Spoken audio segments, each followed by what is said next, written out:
I see myself as a business athlete. I mean, it's my sport. I'm a pro at business.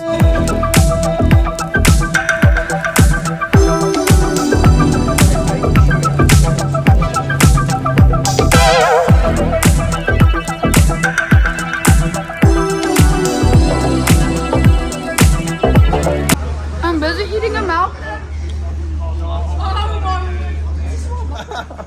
That's such a region thing. Of course it is. So that is the one guy that always has it out for me. Always. That's why out of all the Ferraris, you knew exactly which one to pull over. I know, you weren't doing anything. No, nothing. No, you just decided. He's telling you to stop now. What is he doing this again? I'm not going to stop you, I'm sorry.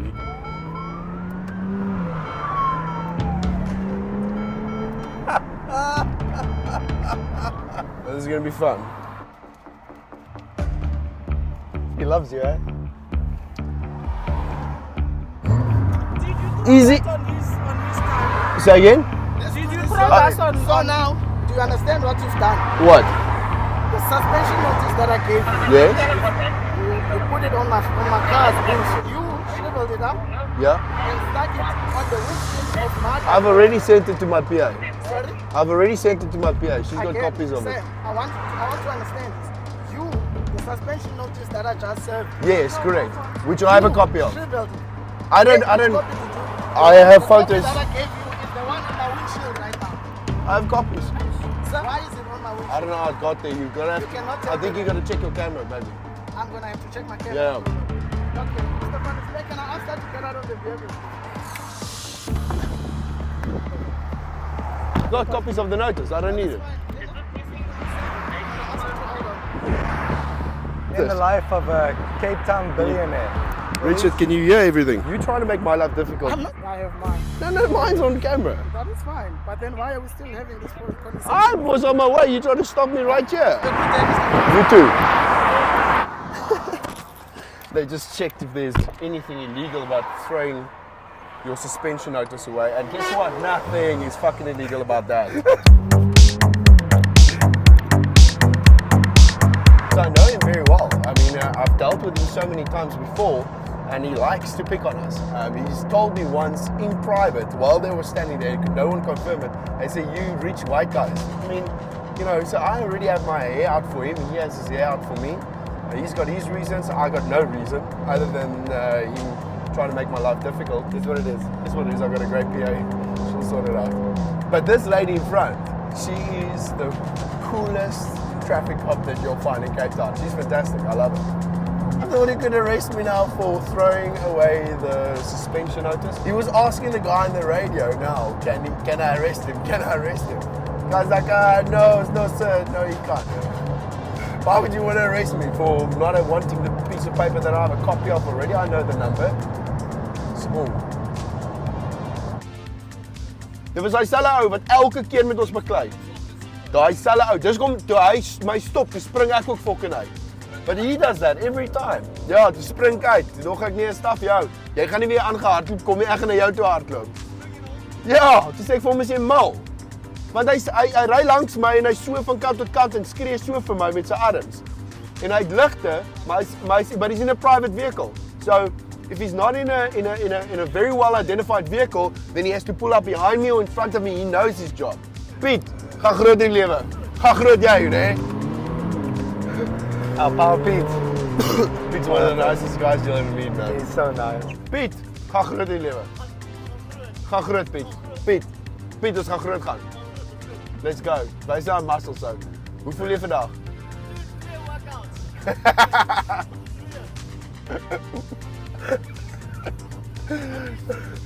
Piet, jy's die beste ou. Piet.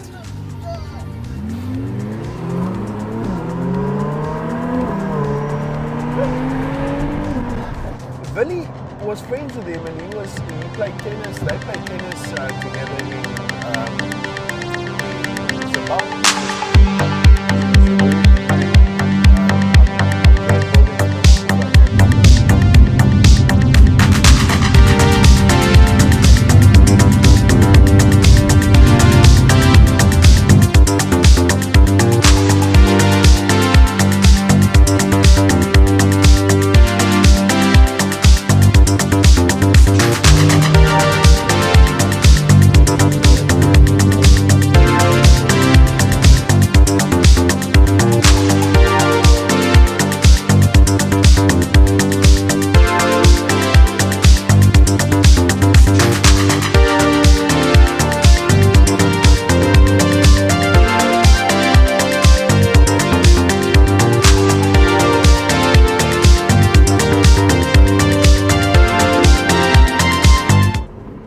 sound.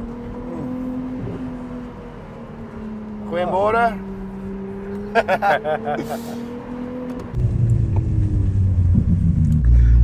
That is nice. Hoppa.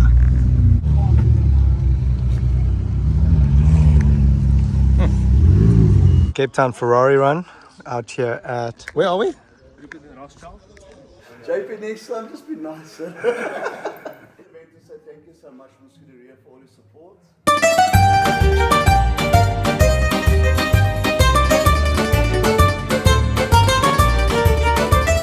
Everything you do is uniquely tied to one another. So for instance, if you're at work and you've got a very shitty family home situation, it will definitely affect your work. It doesn't mean you're not going to work. That's why I always say competency is key number one, because only competent people can push through that. You get a competent person, you get an incompetent person.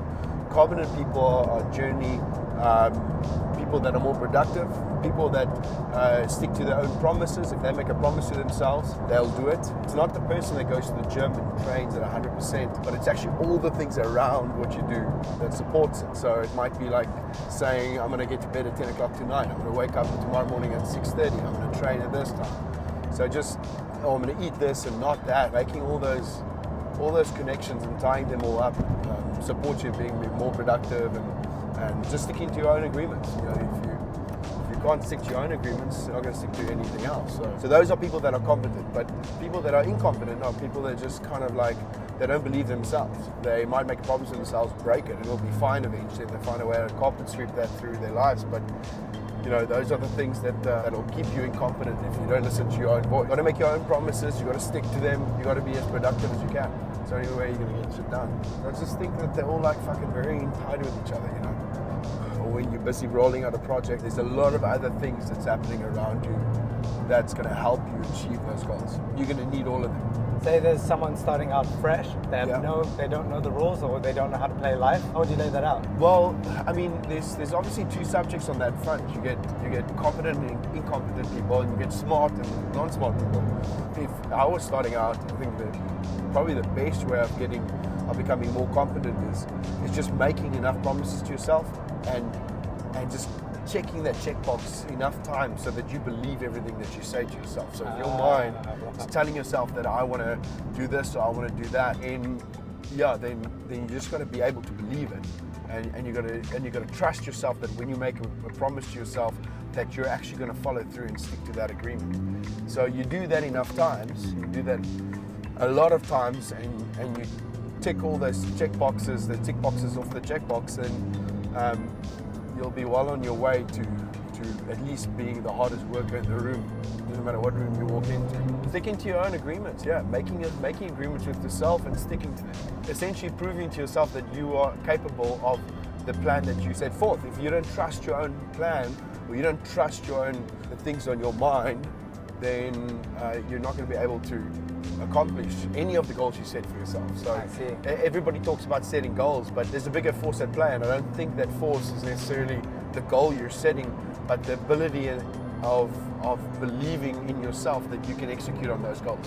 So I think those are super important, very, very important. They're more important than goals itself. Goal means nothing if it doesn't come with a lot of dedication to achieving that goal.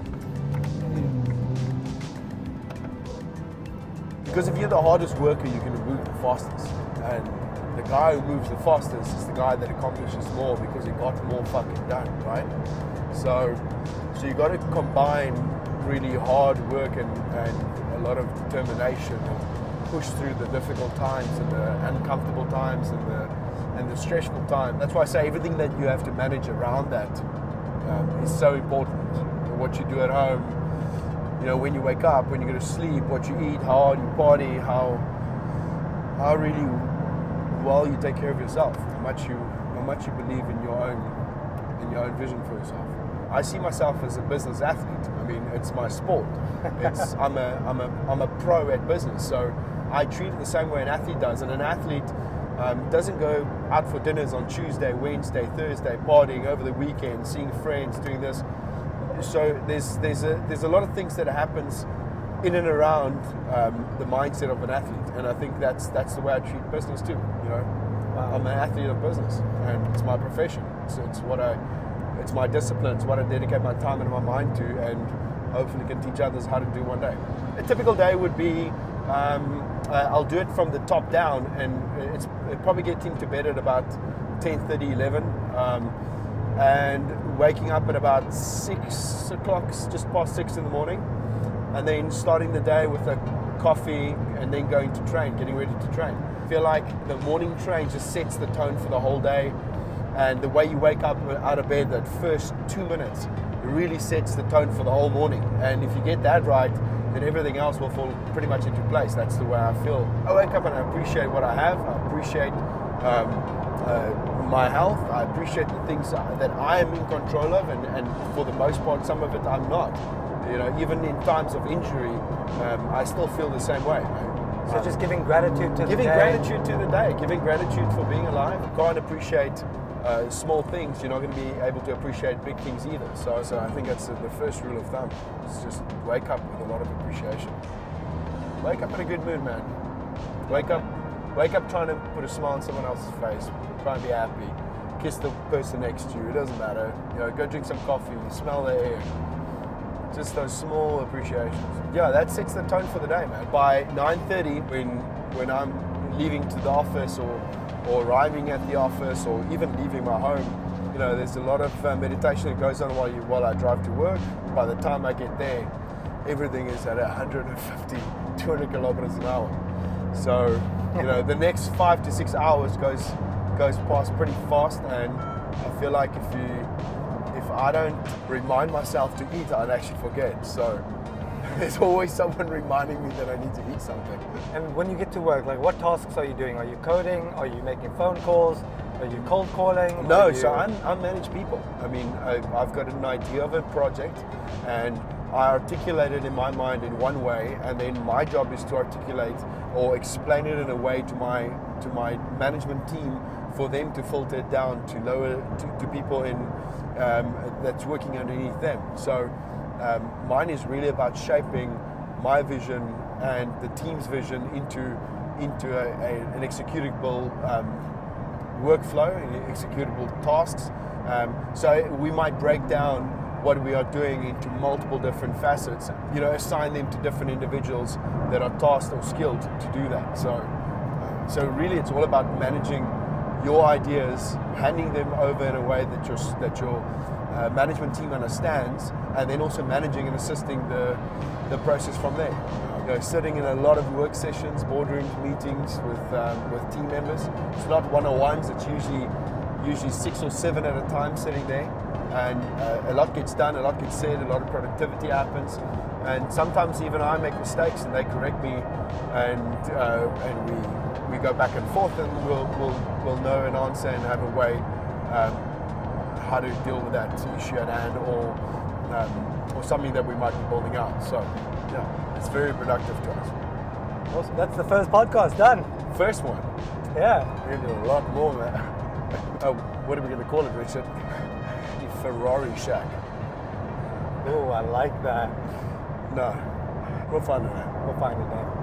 Comment below what you think the name should be.